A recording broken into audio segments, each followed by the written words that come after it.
નમસ્તે ગુજરાત, હું સોલંકી પ્રકાશ જનપ્રકાશ ન્યૂઝમાં તમારું સ્વાગત છે.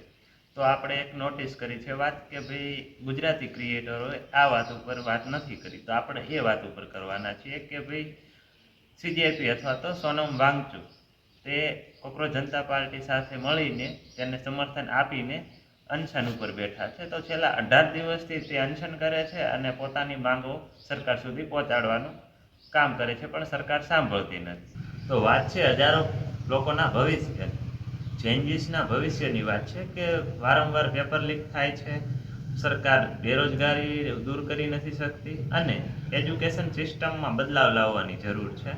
તો કે એજ્યુકેશન મિનિસ્ટરનું રેઝિગ્નેશન જોઈએ છે કે ભાઈ એને સસ્પેન્ડ કરો. તેનું કારણ છે કે લાખો વિદ્યાર્થીઓનું ભવિષ્ય બગડી ગયું અને કેટલા લોકોએ આત્મહત્યા કરી વિદ્યાર્થીઓએ. તો તેનું રેઝિગ્નેશન માંગો અને તેની સાથે કેટલી વાર પેપર લીક થાય છે, તો પેપર લીક નથી થતા, હજારો લોકો, હજારો પરિવાર, હજારો વ્યક્તિઓનું ભવિષ્ય બરબાદ થઈ જાય છે ખાલી એક પેપરના કારણે. તો કોણ બોલે છે એને કરતા એના ઉપર ધ્યાન દેવું કે ભાઈ કેના પર બોલે છે, કયા વિષય ઉપર બોલે છે.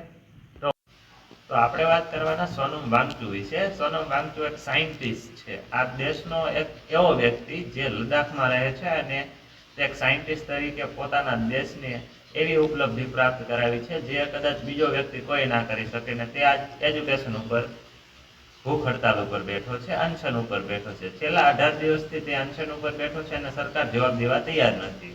તો ભાઈ તે શું કામ આવું કરે છે કે અનશન કરવાનું કારણ શું? તો કે એજ્યુકેશનમાં સુધારા કરવાની જરૂર છે. એજ્યુકેશન સિસ્ટમ આખી બોગસ છે. તો તેમાં ઘણા વિદ્યાર્થીઓ આત્મહત્યા કરી છે, પેપર લીક થઈ જાય છે. તો તેનું કહેવું શું એવું છે કે ભાઈ જે વ્યક્તિ પેપર ખરીદી અને પરીક્ષા દે છે તો તે તમારા બાળકોનું ભવિષ્ય બગાડી રહ્યા છે કે તે વ્યક્તિ એન્જિનિયર બનશે, તે ડૉક્ટર બનશે, તો તે તમારા સ્વજનો પરિવારને એનું ઈલાજ કરશે. જે વ્યક્તિ પેપર ખરીદી અને જે તમારો ઈલાજ કરશે એ ડૉક્ટર કેવો હશે? તો તે એનું કહેવું છે કે ભાઈ તે ડૉક્ટર વ્યવસ્થિત હશે નહીં, કારણ કે તેમાં કૌશલ્ય નહીં હોય, સ્કિલ નહીં હોય ને તે પેપર ખરીદી ચીટિંગ કરીને તે પાસ થયેલો હશે, તો તે તમારા બાળકોના ભવિષ્ય માટે ખતરાજનક છે.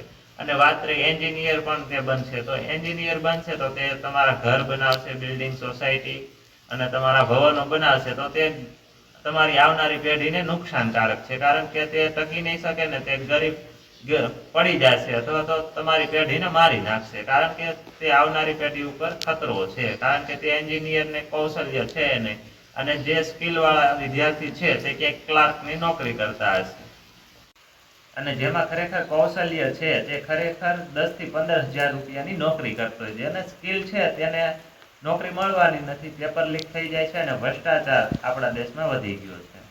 તેઓ સવાલ ઉઠાવે છે કે ભાઈ એક વ્યક્તિના રેઝિગ્નેશનથી બદલાવ આવશે, તો કે ના ભાઈ, પણ એક વ્યક્તિના રેઝિગ્નેશનથી બદલાવ આવવાની શરૂઆત થશે, જવાબ દેવાની શરૂઆત થશે, સરકાર જવાબ આપતી થશે. આ વાત ખાલી પરીક્ષાની નથી, દેશના ભવિષ્યની છે, કારણ કે જે વ્યક્તિ ચીટિંગ કરીને પાસ થશે તો દેશનું ભવિષ્ય ખતરામાં જ રહેવાનું છે. આ વાત તો ખાલી સાઈડની છે, પણ ભારત દેશમાં ઈમાનદારી ને બેમાની છે. ઈમાનદારી નામ જેવું રહ્યું જ નથી. આનાથી સૌથી મોટી વાત તો એ છે કે ભાઈ દેશમાં ઈમાનદારી નામની વસ્તુ જ નહીં રહી, ઈમાનદારીનું મૂલ્ય જ નથી રહ્યું. ભ્રષ્ટાચાર વધી ગયો છે, બધું બેમાનીથી ચાલે છે, બધું ભ્રષ્ટાચારથી ચાલે છે ને બધું બીખાવ છે. આ દેશમાં કઈ એવી વસ્તુ નથી જેમાં ભ્રષ્ટાચાર, બીખાવ ના હોય અને તે આ વસ્તુ રિલેટ કરતા હોય આપણે કે આ દેશ કેવો બની ગયો છે. તો આપણે જનપ્રકાશ ન્યૂઝની સાથે એક અવાજ ઉઠાવીએ કે ભાઈ આ વસ્તુ બંધ થવી જોઈએ. અને ગુજરાતમાં તો આ વિષય ઉપર નેવત થોડામાં થોડા વ્યક્તિઓ વાત કરે છે, કારણ કે કોઈ બોલવા તૈયાર જ નથી.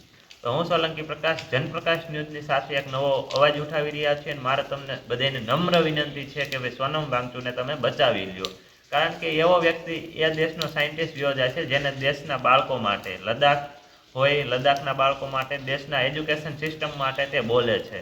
લદ્દાખમાં તેને ઘણા બધા પરિવર્તનો કર્યા છે, દેશના સૈનિકો માટે તેમને ઘણા બધા ઇન્વેસ્ટ કર્યા છે. તો આપણે તે વ્યક્તિને બચાવી લેવો જોઈએ અને તેને વિદેશમાં એટલું માન છે જેટલું દેશમાં નથી. દેશના લોકોએ તેને જેલમાં નાખી દીધો છે, 6 થી 7 મહિના કે વધારે, તેનાથી વધારે તે જેલમાં રહીને આવ્યા છે. દેશની એટલી બેદરકારી કહેવાય કે તેને જેલમાં નાખ્યો છે અને સરકાર તેને જવાબ આપવા તૈયાર નથી. તો હાલમાં તેને બચાવી લેજો. 18 દિવસથી અનશન ઉપર બેઠા છે અને 20 તારીખે તે જંતર મંતરથી દિલ્હી સુધી જવાના છે.